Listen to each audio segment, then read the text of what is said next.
हम हरे हम हरे हम हरे हम हरे हम हरे हरे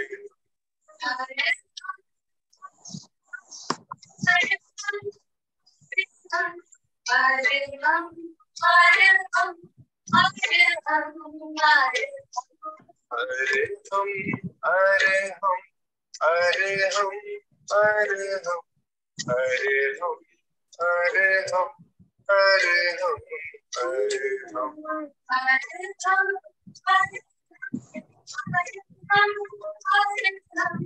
हरे हम हरे हम हरे हम हरे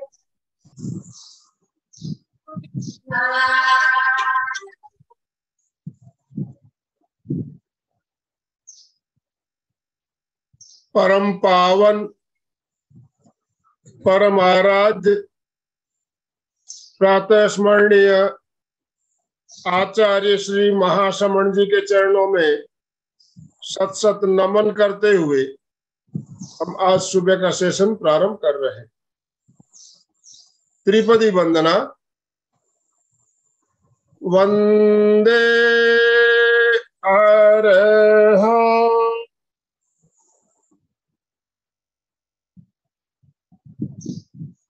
वंदे गुरुवरं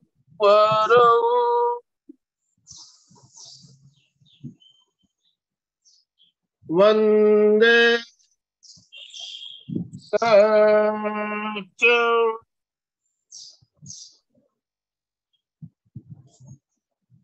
सभी साधक साधिकाओं को जय जिनेन्द्र, सुप्रभात, गुड मॉर्निंग। सभी को गुड मॉर्निंग। आज शुक्रवार का दिन है और जैसा कि हम जानते हैं शुक्रवार को हमारी एक विशेष श्रृंखला चल रही है और कोलकाता से मंजू जी सिपानी उस श्रृंखला में हमारा मार्गदर्शन कर रही है। तो आज श्रृंखला की 23वीं कड़ी लेकर हम आपके साथ जुड़ रहे हैं और आज का टॉपिक है मानवीय एकता। मानवीय एकता क्या है हम जानते हैं और क्यों जरूरी है ये भी जानते हैं। उसके ऊपर भी हमारा आज का चिंतन चलेगा। भावना और अनुप्रेक्षा का प्रयोग भी हम करेंगे।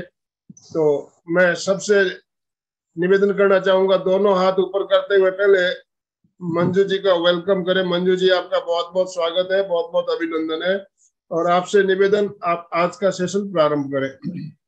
ओम अरहम ओम अरहम। वंदे गुरुवरम वंदे गुरुवरम गुरुवरम वंदे गुरुवरम। आराध्य के चरणों में वंदन, प्रेक्षा प्रणीता के चरणों में वंदन, गुरुवर के चरणों में वंदन। मानवीय एकता।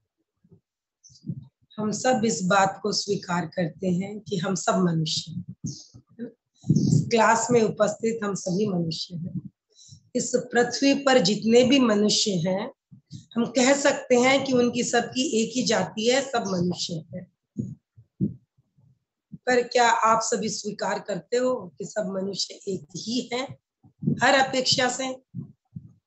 नहीं, मनुष्य जाति एक है, लेकिन जब सापेक्षता देखें तो रंग, रूप, गुण, उनकी क्षमताएं, आर्थिक स्थिति, शारीरिक स्थिति, पारिवारिक स्थिति, सामाजिक स्थिति, राष्ट्रीय स्थिति, हर स्थितियां भिन्न भिन्न भिन्न है। अगर आध्यात्मिक दृष्टि से हम कहें कि प्रत्येक मनुष्य की आत्मा समान है, बिल्कुल सही है। द्रव्य आत्मा सभी में समान रूप से है। सभी की आत्माओं में अनंत ज्ञान, अनंत शक्ति और अनंत आनंद की क्षमता है। लेकिन क्या वो क्षमताएं एक रूप से सभी में प्रकट हैं? नहीं। मानव जाति एक है, लेकिन एक मनुष्य दूसरे मनुष्य से हर अपेक्षा से भिन्न है।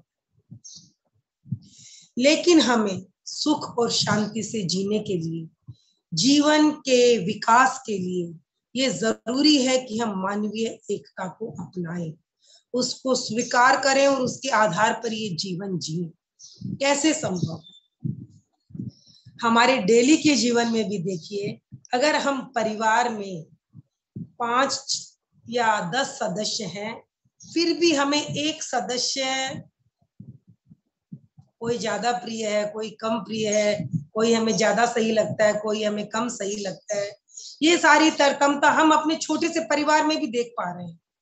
तो समस्त मानवता को एक समझना, मानव जाति को एक समझना क्या आसान है? और अगर हम ऐसा नहीं करते हैं तो हम सुख शांतिपूर्ण जीवन इस दुनिया में नहीं जी सकते। केवल दुनिया ही नहीं, हम अपने घर में भी सुख शांतिपूर्ण नहीं जी सकते। तो मानवीय एकता, ये सिद्धांत हमारे जीवन का आधारभूत सिद्धांत है, जिसको मानकर हम जीवन में सुख शांति और विकास सब कुछ संभव है। तो कैसे करें? कुछ ऐसे मूल सिद्धांत है जिनको अगर हम अपनाते हैं तो हम मानवीय एकता का विकास कर सकते। महात्मा गांधी ने कहा था कि हम ये बात करते हैं कि हम आर्थिक दृष्टि से सब संपन्न हो जाएं, सब समान हो जाएं, संपन्न नहीं, सब समान हो जाएं, तो ये हमारी जो भावना है या सोच है, ये अतिशयोक्ति है। ऐसा संभव नहीं बल्कि नामुमकिन है। क्यों? क्योंकि प्रत्येक व्यक्ति की क्षमताएं भिन्न भिन्न है। लेकिन ये तो संभव है ना कि कोई व्यक्ति अगर हर मनुष्य को अपने समान समझता है और किसी व्यक्ति में अधिक क्षमताएं हैं, आर्थिक दृष्टि से अधिक संपन्न है, तो वो अपनी संपत्ति का विसर्जन कर दे दूसरों के लिए, उस पे अपना आधिपत्य न जताए। वो विसर्जन कर सकता है, उसे लोक कल्याण के लिए खर्च कर सकता है, ताकि हर मानव की बेसिक नीड्स पूरी हो सके। तो ये जो अपरिग्रह का सिद्धांत है, ये मानवीय एकता को स्थापित करने में बहुत बड़ा मूल्यवान सिद्धांत है। मान लिया कि व्यक्तिगत क्षमताएं भिन्न भिन्न है, लेकिन अगर हम अपनी क्षमताओं को दूसरों के लिए विसर्जित कर सकें, अपने समय को, अपने प्रेम को, अपने व्यवहार को, अपने धन को अगर हम दूसरों, मानव जाति को समान समझते हुए दूसरों के लिए विसर्जित कर सकें, तो हम अपने स्वयं के दृष्टिकोण से मानव जाति को एक समझ सकते हैं। बेशक हर व्यक्ति एक से भिन्न है, लेकिन हम मानवीय एकता के सिद्धांत को अपने जीवन में लागू करके अपने जीवन में सुख शांति प्राप्त कर सकते हैं। और हर व्यक्ति अगर इस सिद्धांत को अपनाता है, अपरिग्रह के सिद्धांत को, तो ये बिल्कुल संभव है कि हम मानवीय एकता को क्या कर सकें, स्थापित कर सकें। अनेकता होने के बावजूद भी हम मानवीय एकता को स्थापित कर सकें। ये तो हो गई हमारी धन की बात, आर्थिक दृष्टि की बात। कोई व्यक्ति शारीरिक दृष्टि से भी कमजोर हो सकता है और भावात्मक दृष्टि से भी असंतुलित हो सकता है। तो अगर अध्यात्म को हम माने, धर्म की हम बात करें, अगर हम ये सोच लें कि ये उसके अपने कर्मों का फल है, लेकिन मुझे स्वयं समझना है कि मानव जाति एक है, कर्मों की तरतमता है, इसलिए हर व्यक्ति के भाव, विचार, मन, मानसिक शक्ति, शारीरिक शक्ति भिन्न भिन्न है। तो मैं स्वयं इस सिद्धांत को अपने ऊपर लागू करूं, दूसरा करे ये नहीं करे इस ओर हमें ध्यान नहीं देना। हम स्वयं करें, हम स्वयं ये माने कि सब मानव जाति एक है। अब इसका छोटा सा आप उदाहरण लीजिए। क्या है, हम मानते हैं मानव जाति एक है, हमने कह दिया विश्व एक है, ठीक है, पूरी दुनिया एक है, लेकिन इस दुनिया की व्यवस्था के लिए हमने क्या किया? सबसे पहले भौगोलिक पार्टीशन की, अलग अलग कॉन्टिनेंट बने, फिर उनमें अलग अलग देश बने, है ना। ये सब सीमाएं हमने क्यों की? ताकि व्यवस्था रह सके। व्यक्तिगत जो असमानता है उसके आधार पर क्या हुआ, अलग अलग देश बने कि ये इस देश के लोग एक तरह के रूप, रंग या धर्म या इस तरह से हैं, तो इनको हम एक भौगोलिक परिस्थिति के हिसाब से एक जगह रखें। देश बने, देश की सीमा बनी, फिर एक देश, जैसे भारत हमारा जो देश है उसमें इतने धर्म है, इतनी बोलियां हैं, भाषाएं हैं, उसके आधार पर अलग अलग प्रांत बन गए, स्टेट्स बन गए, बिल्कुल, ताकि व्यवस्था बनी रह सके, शांति रह सके, सुख शांतिपूर्ण हम जी सके, व्यवस्था बनी रह सके। फिर प्रांत के बाद क्या हुए, अलग अलग शहर और गांव बने। ये सारी इकाइयां बनी केवल व्यवस्था के हिसाब से, और लोग भिन्न भिन्न हैं सोच के, धर्म के, जाति के, वो एक जगह रह के अपना व्यवस्थित जीवन जी सकते। लेकिन आज हम क्या देख रहे हैं? क्या मानवीय एकता है? आज क्या हो रहा है? जाति के नाम पर, वर्ण के नाम पर, काला और गोरा के नाम पर, जाति के नाम पर, धर्म नहीं कह सकती हूँ मैं, संप्रदाय के नाम पर क्या हो रहा है? लड़ाइयां हो रही है, झगड़े हो रहे हैं। क्या ये मानवीय एकता है? मानव की व्यवस्था के लिए जो चीजें बनी गई, आज वो मानव के क्लेश के, लड़ाई के, झगड़े के कारण बनी हुई। हमें इस बात को समझना है, जो बातें व्यवस्था के लिए बनी थी, उन बातों को हमने क्या कर लिया, पर्सनली ले लिया। और हम क्या कर रहे हैं? हम क्या कहेंगे, क्या कहते हैं? धर्म एक है, अहिंसा सब धर्म मान रहे हैं, सत्य धर्म सब मान रहे हैं, आस्ते सब धर्म मान रहे हैं, अपरिग्रह भी लगभग धर्म मान रहे हैं, ब्रह्मचर्य सब धर्म मान रहे हैं, फिर भी धर्म आपस में लड़ रहे हैं। तो क्या धर्म लड़ रहा है? संप्रदाय लड़ रहे हैं। क्यों? हम सही हैं, हम सही हैं, हम सही हैं। एक लड़ने वाला व्यक्ति खुद अपने नियमों का पालन नहीं कर रहा है, अपने धार्मिक या अपने संप्रदाय, लेकिन पता नहीं क्यों ये लड़ाइयां लड़ी जा रही हैं। लेकिन एक व्यक्ति अगर अपने भीतर इन गुणों को अपना ले, धर्म निरपेक्षता, संप्रदाय निरपेक्षता, मानवीय एकता, तो ये दुनिया बहुत खूबसूरत हो सकती है।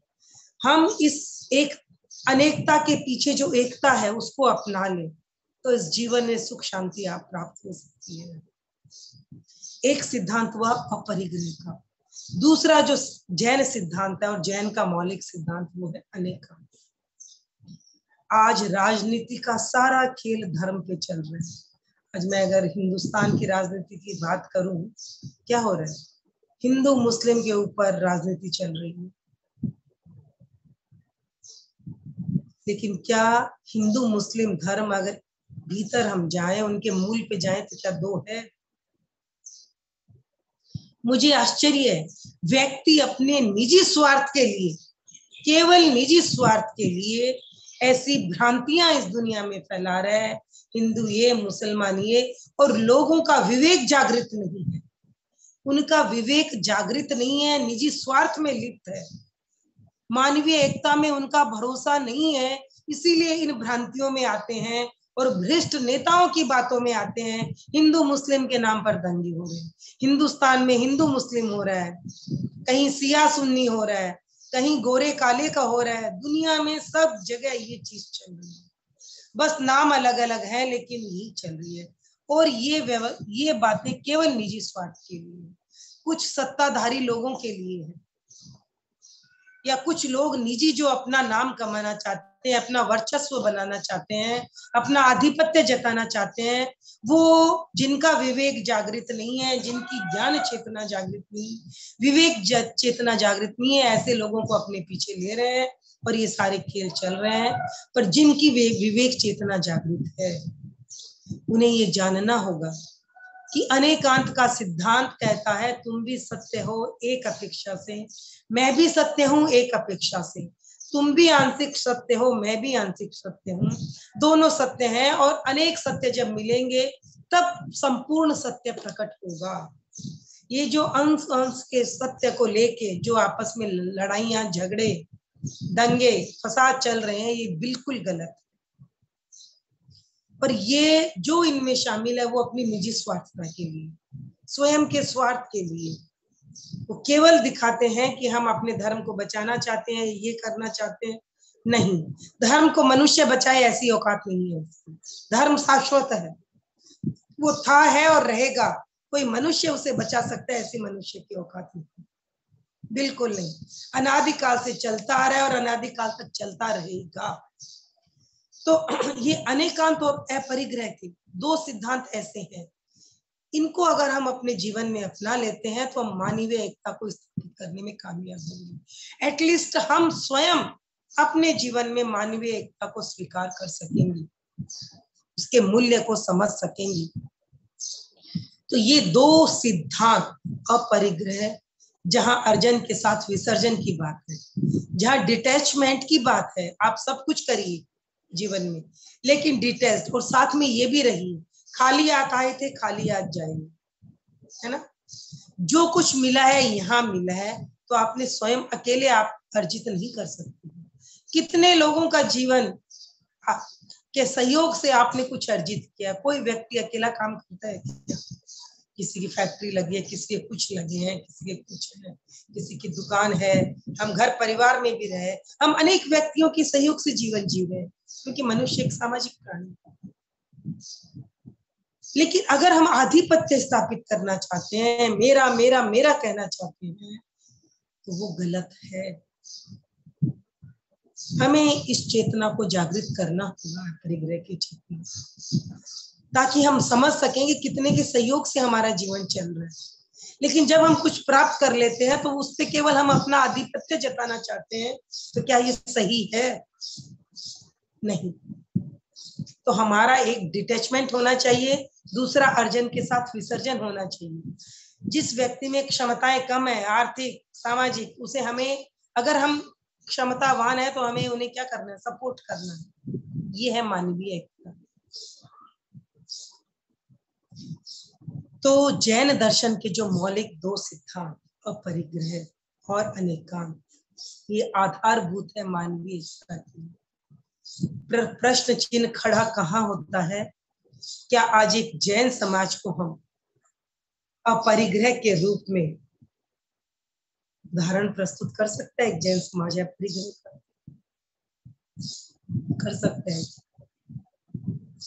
बिल्कुल बिल्कुल नहीं।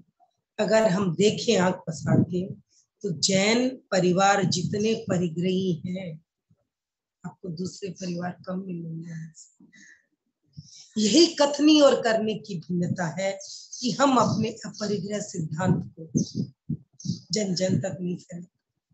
हमारी जो डिटैचमेंट की बात हम कहते हैं कि आसक्ति नहीं रखनी, अर्जन के साथ विसर्जन होना, क्या एक जैन परिवार, जैन समाज, गिने चुने परिवार हैं, मैं नहीं कहूंगी कि नहीं है, लेकिन एक जैन समाज को हम अपरिग्रह के सिद्धांत के रूप में, उदाहरण के रूप में प्रस्तुत नहीं कर सकते हैं।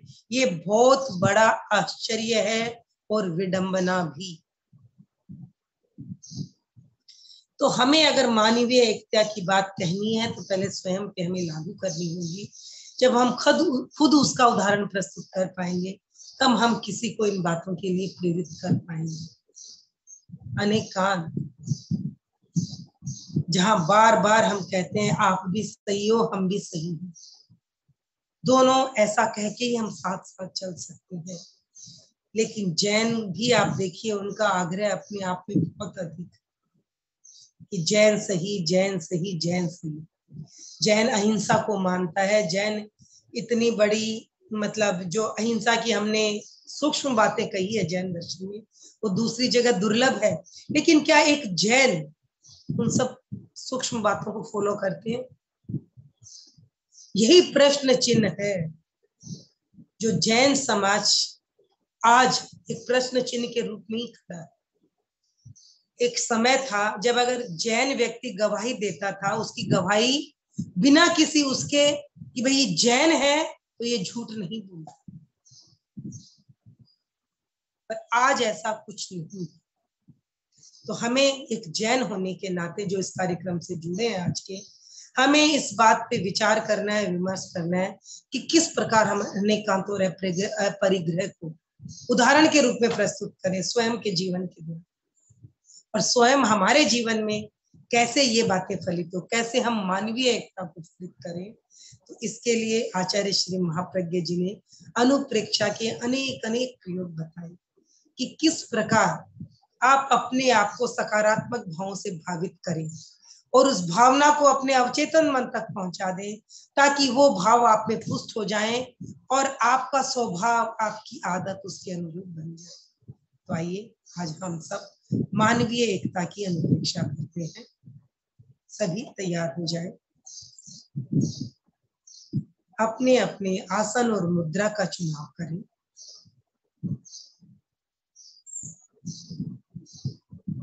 स्वयं को शारीरिक और मानसिक रूप से तैयार करने के लिए पहले हम श्वास को संयमित करें। श्वास के साथ जीवन की गति है, इसलिए श्वास पे संयम है तो हमारा अपने जीवन पे क्या है, संयम है।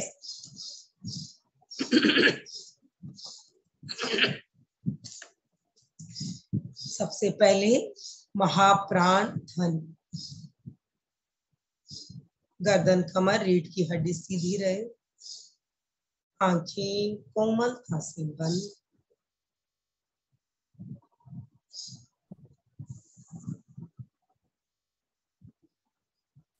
श्वास मंद मंद और मंद।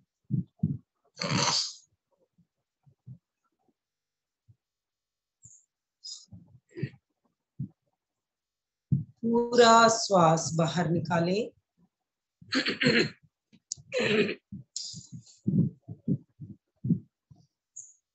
धीरे धीरे श्वास भरें, छोड़ते हुए महाप्राण ध्वनि।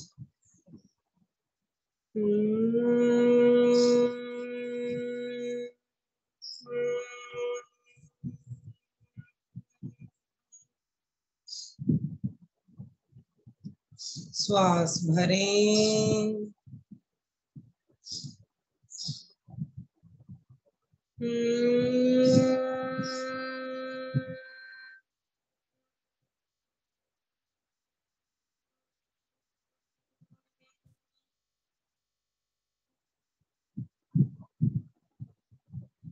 श्वास भरें,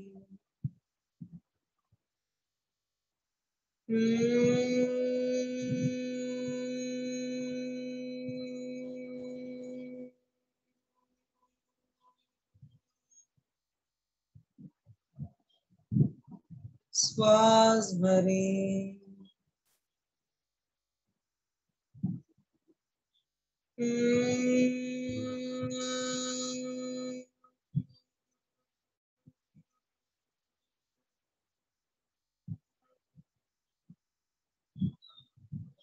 श्वास भरें,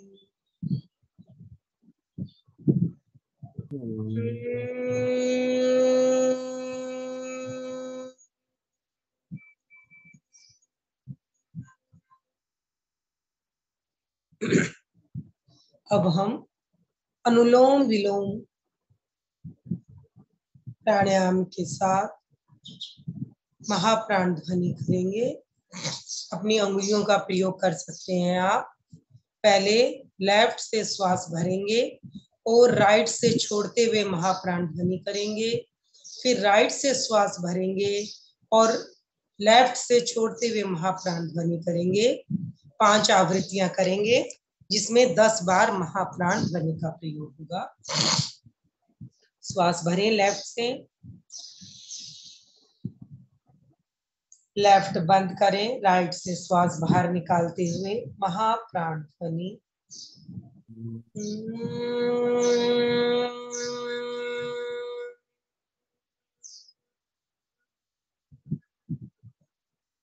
राइट से भरें,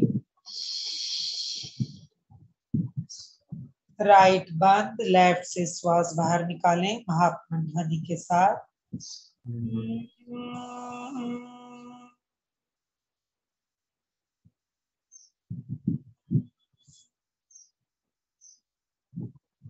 भरें श्वास,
शांत।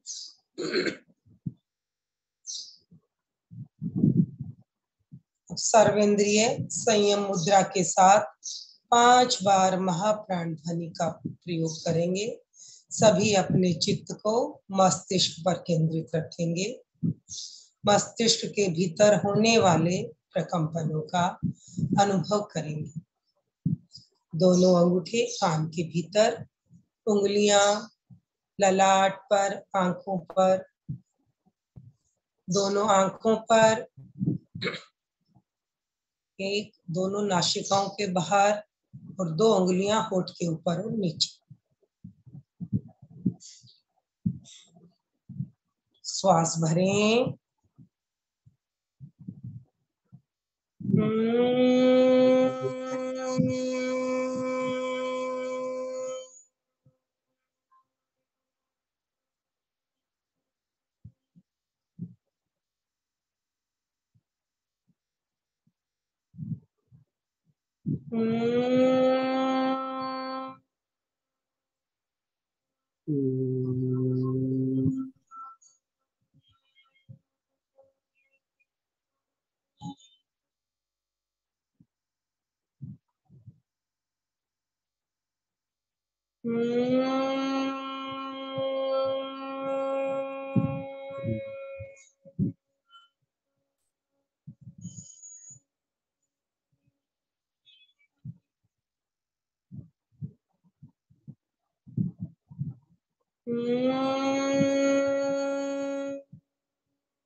शांत।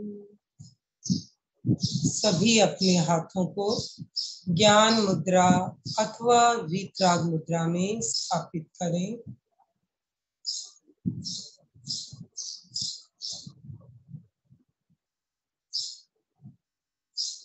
श्वास की गति मंद हो गई है। दीर्घ श्वास प्रेक्षा का प्रयोग करेंगे। चित्त को अपने नथनों पर केंद्रित रखेंगे। धीरे धीरे श्वास लें, धीरे धीरे श्वास छोड़ें।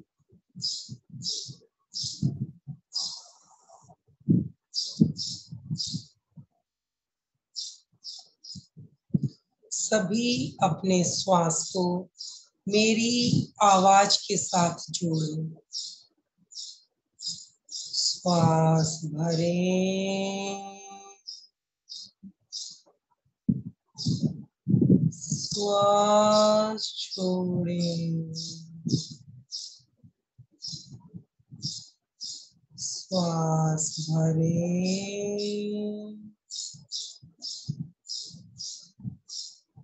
श्वास छोड़ें,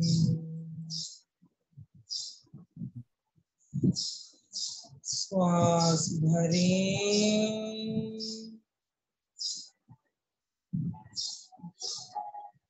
श्वास छोड़ें,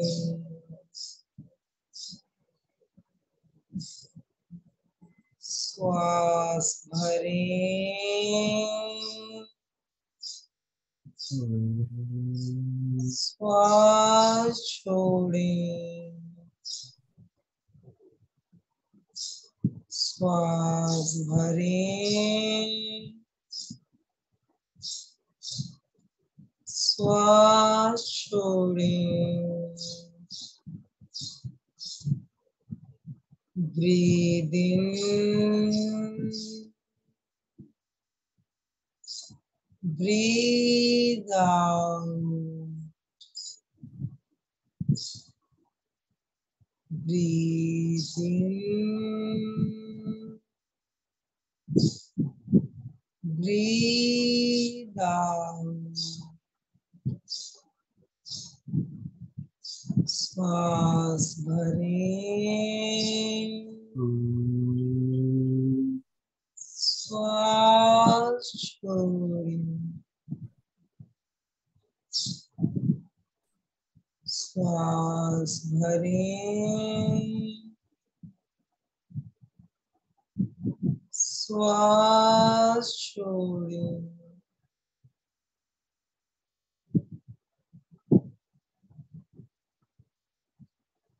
भरें,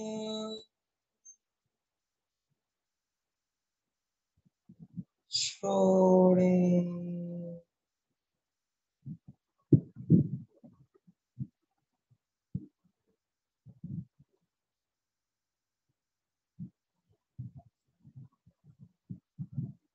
कायोत्सर्ग।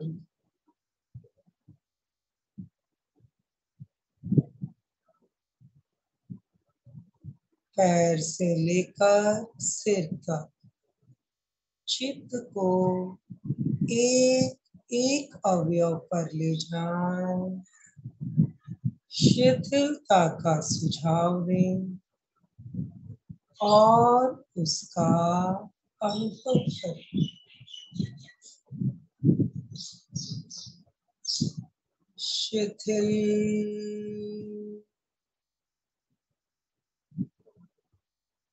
शिथिल,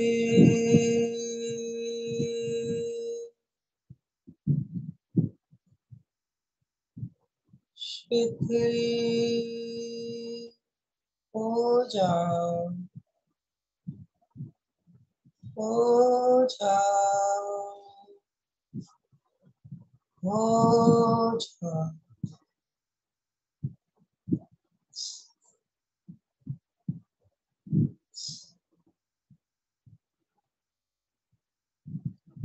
अनुभव करें शरीर शिथिल हो रहा है,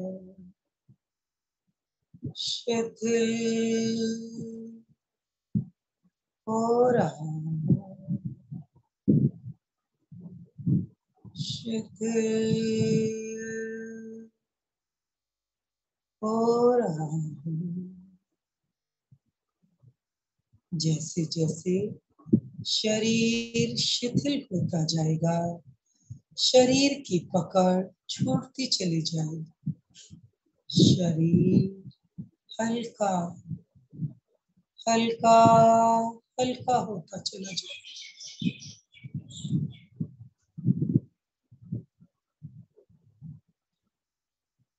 एक एक अवयव में शिथिलता का अनुभव। Relax, relax, relax.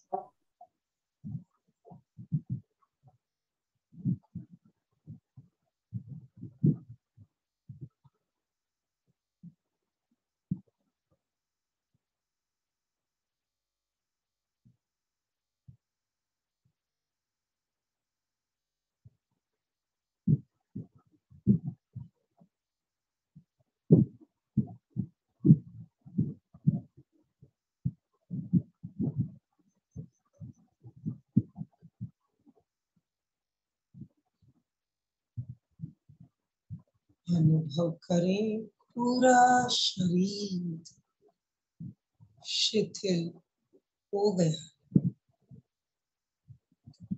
कहीं कोई अकड़न जकड़न नहीं।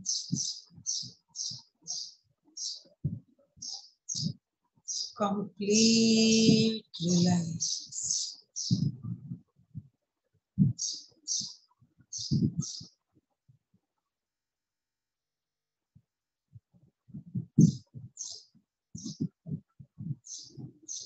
पूरे ध्यान काल तक कायोत्सर्ग की ये मुद्रा बनी रही। स्थिरता, शिथिलता, जागरूकता और एकाग्रता।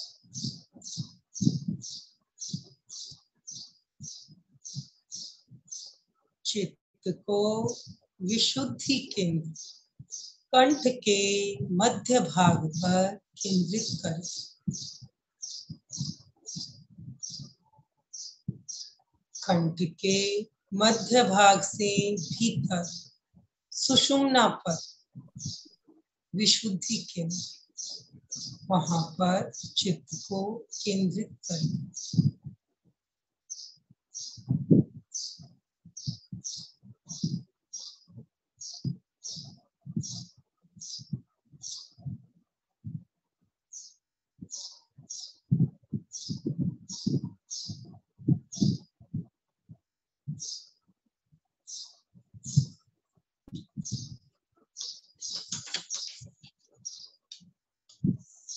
पूरी जागरूकता और एकाग्रता के साथ चित्त को विशुद्धि केंद्र पर केंद्रित करें।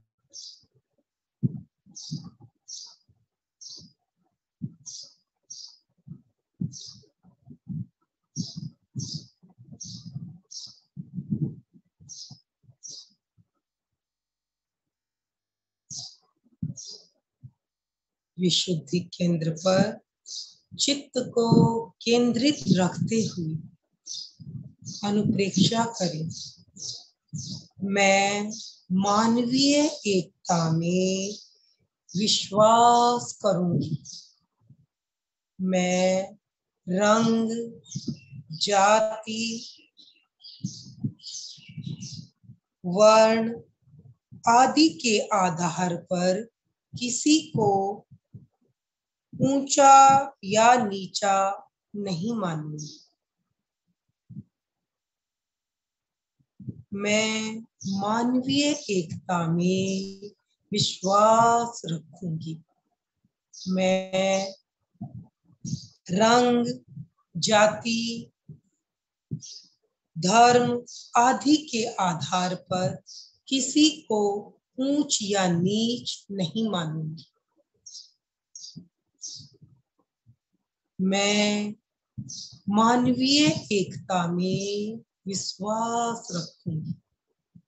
मैं रंग, जाति, धर्म आदि के नाम पर किसी को भी ऊंच या नीच नहीं मानूंगी। मन ही मन इस शब्दावली का उच्चारण करें पूरी तन्मयता के साथ। जितनी गहरी एकाग्रता और जागरूकता, उतना ही सहज होता है हमारे संकल्प को, हमारी भावनाओं को अवचेतन मन तक जाना, पहुंचाना।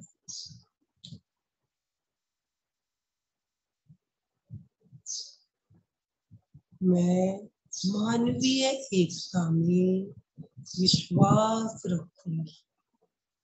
मैं रंग, जाति या धर्म के नाम पर किसी को ऊंचा या नीचा नहीं मानूंगी।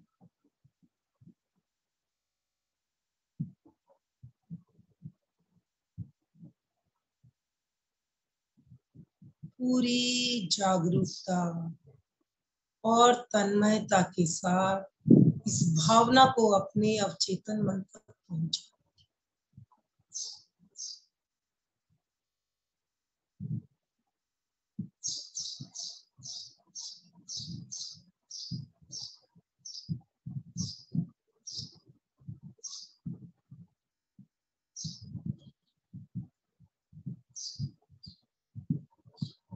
मैं मानवीय एकता में विश्वास रखूंगी। मैं रंग, जाति, धर्म आदि के आधार पर किसी को भी ऊंच या नीच नहीं मानूंगी।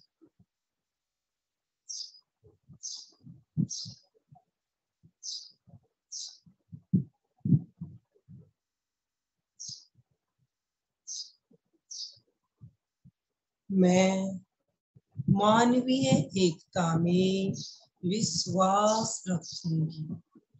मैं रंग, जाति, धर्म आदि के आधार पर किसी को ऊंच या नीच नहीं मानूंगी।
पूरी जागरूकता और तन्मयता अपनी भावना को अपने सबकॉन्शियस माइंड में फीड करें।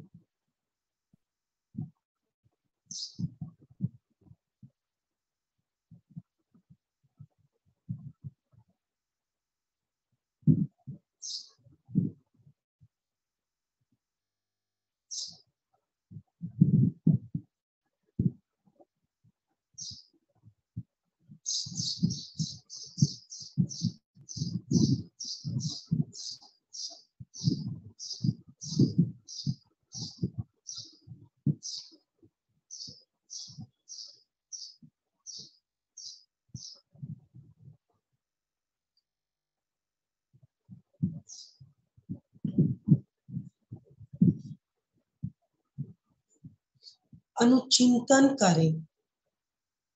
हम भारतवर्ष में रहते हैं, जहाँ विभिन्न रंग, जाति, धर्म को मानने वाले लोग रहते हैं।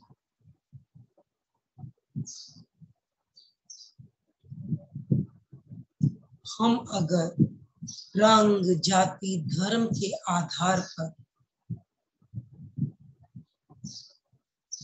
एक नहीं होते हैं, एकता नहीं रखते हैं, तो हम सभी का जीवन अशांत है।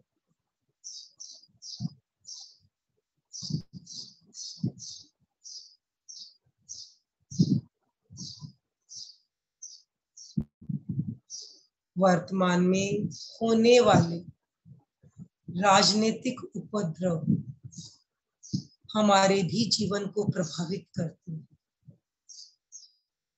राजनीतिक उपद्रव जिनका मूल आधार ही धर्म है।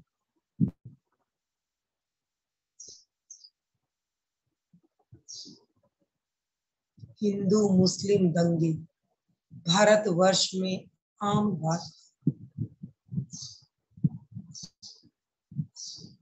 क्या ये अनुचित है या उचित? स्वयं चिंतन करें, अनुचिंतन करें। क्या एक एक व्यक्ति इससे प्रभावित नहीं?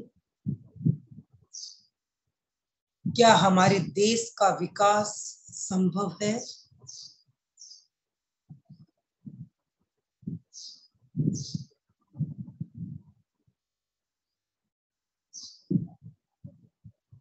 जाति के नाम पर, भाषा के नाम पर अगर प्रांत टूटते हैं, तो क्या ऐसे में प्रांतों का विकास संभव है?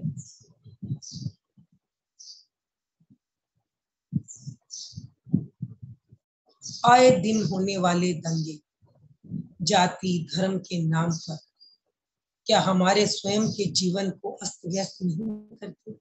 क्या हमारे जीवन को प्रभावित नहीं करते?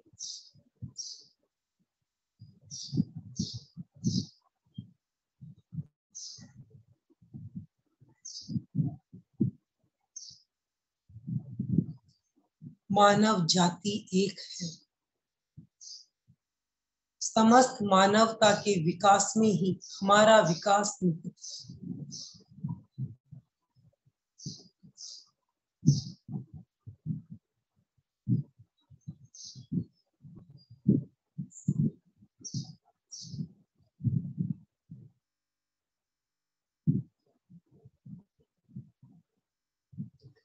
आज हर विकसित और विकासशील देश पूंजी का बहुत बड़ा हिस्सा अस्त्र शस्त्र के लिए खर्च होता है। क्या वो मानवता के विकास में नहीं लगाया जा सकता?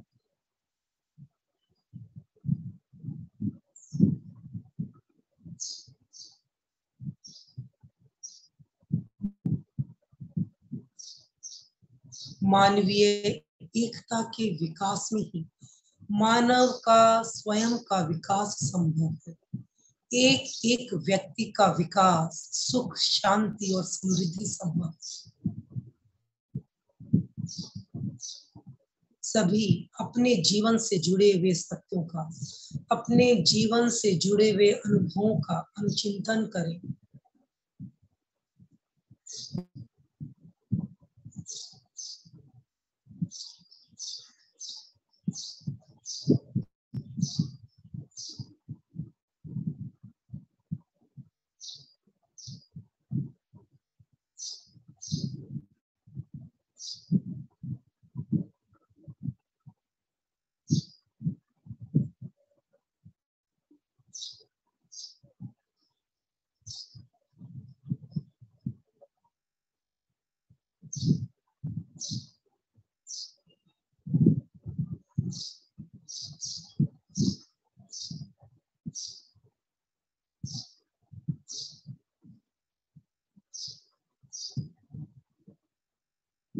आज संपूर्ण पृथ्वी का पर्यावरण दूषित हो रहा है।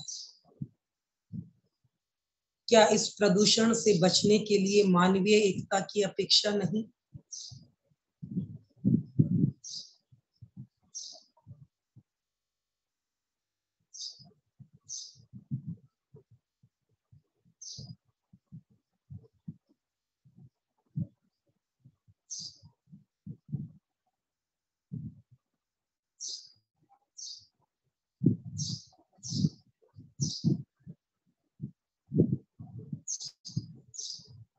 चिंतन करें, अनुचिंतन करें।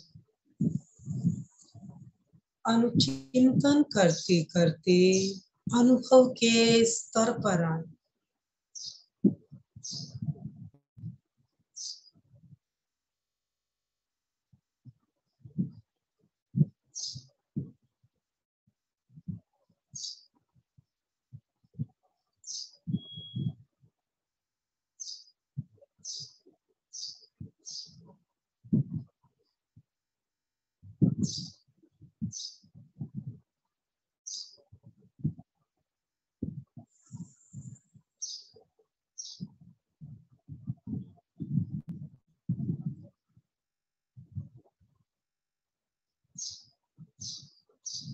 एक मानव के, एक व्यक्ति के विकास और सुख शांतिपूर्ण जीवन के लिए मानवीय एकता के सिद्धांत को अपनाना आवश्यक है।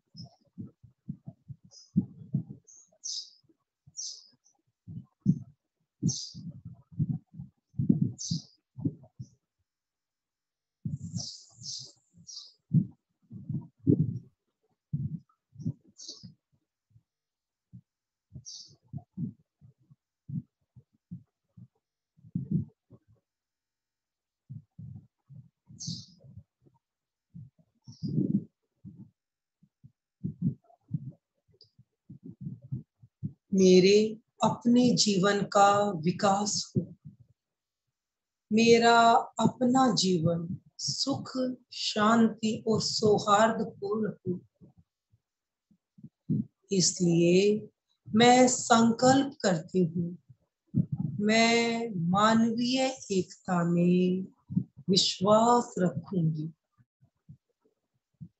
मैं रंग, जाति, भाषा, धर्म आदि के आधार पर किसी को ऊंच या नीच नहीं मानूंगी।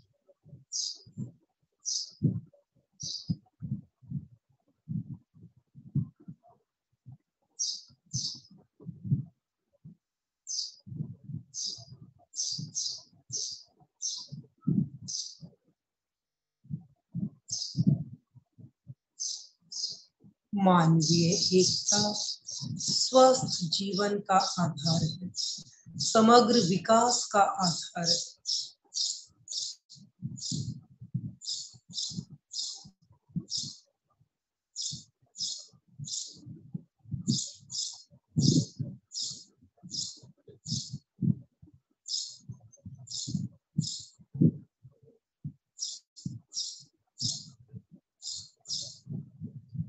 दो तीन दीर्घ श्वास लें।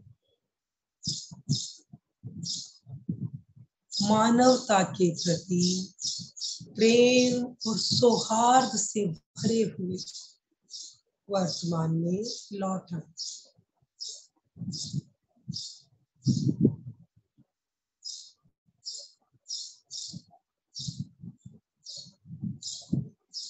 एक बार महाप्राण ध्वनि के साथ प्रयोग संपन्न करेंगे। धीरे धीरे श्वास लेंगे।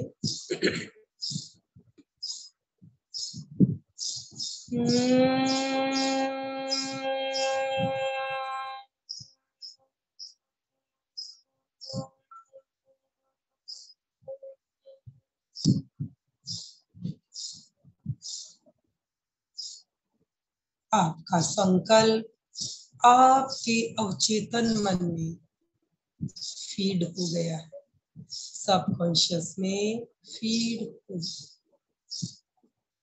दोनों हाथ आनंद केंद्र पर जुड़े हुए, सभी मेरे साथ एक बार शरण सूत्र का उच्चारण करेंगे, पूरी तन्मयता और श्रद्धा के साथ।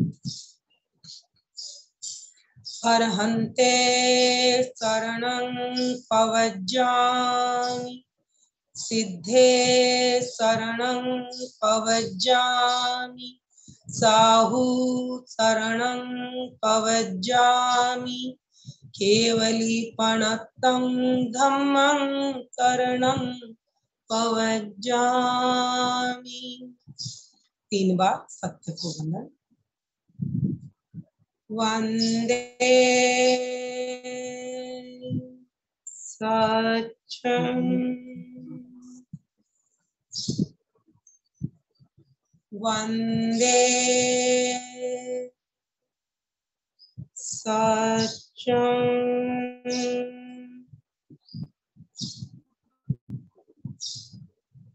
वंदे सत्यं। ओम अरहम, ओम अरहम, ओम अरहम। प्रयोग संपन्न। सभी धीरे धीरे अपनी आंखें खोलें। ओम अरहम।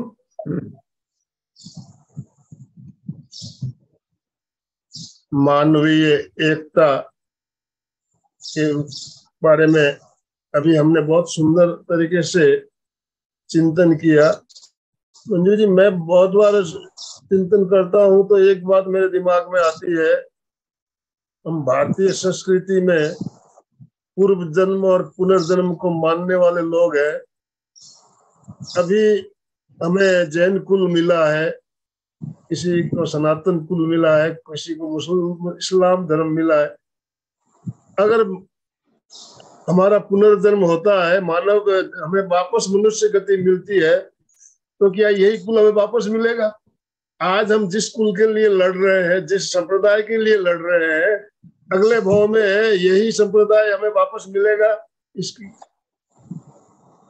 देखिए, ऐसा पूर्व जन्म और पुनर्जन्म की अनुभूति कई लोगों को हुई है, उनके अनुभव पढ़े हैं मैंने, ठीक है। तो उसमें ऐसा भी जानने में आया है कि जो आज पंडित हिंदू धर्म में जन्म लिया है, पंडित है, एक मुसलमान इस्लाम धर्म था उसका, तो अगर हम आज धर्म के नाम पे लड़ते हैं तो अगले जन्म में आज सनातन धर्म के लिए लड़ रहे हैं, जैन धर्म के लिए लड़ रहे हैं, हो सकता है अगले जन्म में हम इसके विपरीत भी हो सकते हैं, आज इस्लाम धर्म भी मिल सकता है हमें।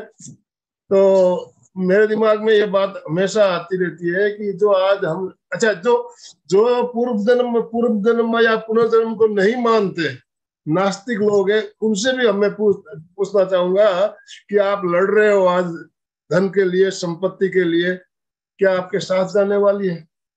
ये छूटने वाला है, तो फिर लड़ाई किस लिए? तो आचार्य श्री महासमण जी ने अभी जो यात्रा की, उसमें उन्होंने 3 सूत्र दिए।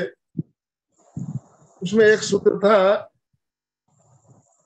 नैतिकता, सद्भावना और नशा मुक्ति, 3 सूत्र लेके चले थे। तो सद्भावना जो सूत्र था, ये मानवीय एकता के लिए बहुत बड़ा, एक बहुत शानदार एक सूत्र उन्होंने है। अपना सद्भावना, हर धर्म हर संप्रदाय के प्रति, हर धर्म हर संप्रदाय के प्रति सद्भावना होनी चाहिए हमारे मन में। इसी संदेश को लेकर आज आचार्य श्री इतनी लंबी यात्राएं कर रहे हैं। तो इस बात को हमें समझना चाहिए, मानवीय एकता के लिए ये सद्भावना का भाव हमारे मन में रहना चाहिए। तो बहुत सुंदर तरीके से आपने प्रयोग भी कराया, ओम अरहम ओम अरहम। तो अभी कुछ समय हम और लेंगे, 2-4 मिनट समय बचे हमारे पास, ज्यादा तो नहीं बचे, फिर भी आप लोगों के अनुभव भी हम जानना चाहेंगे। जो भी भाई बहन हमारे साथ जुड़े, सबके अनुभव, अपने अपने अनुभव शेयर करने के लिए आप अपने आप को अनम्यूट कर पाएंगे। जय जिनेंद्र सर। जय जिनेंद्र। जय जिनेंद्र मंजू जी। जय जय।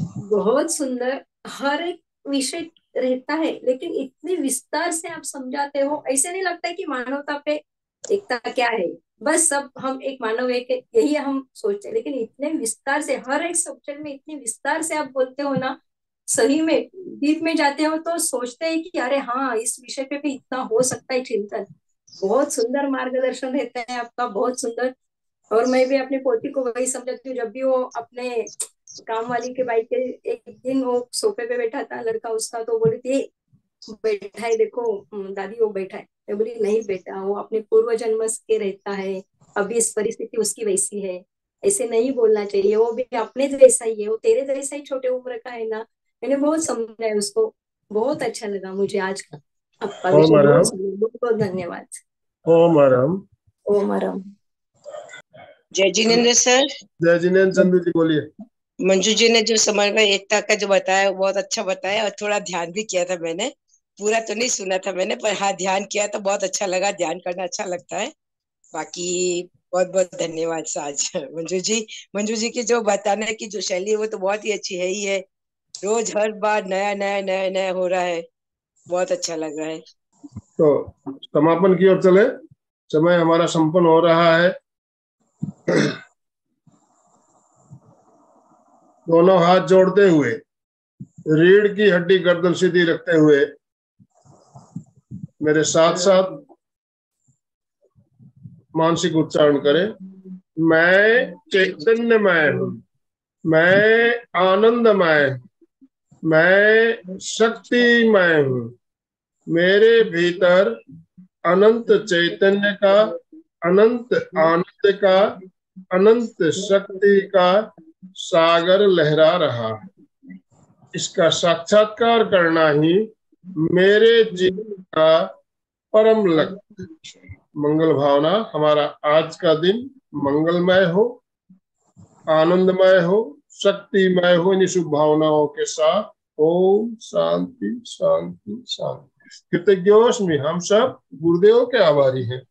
कृतज्ञोस्मि, हम सब गुरुदेव के आभारी हैं।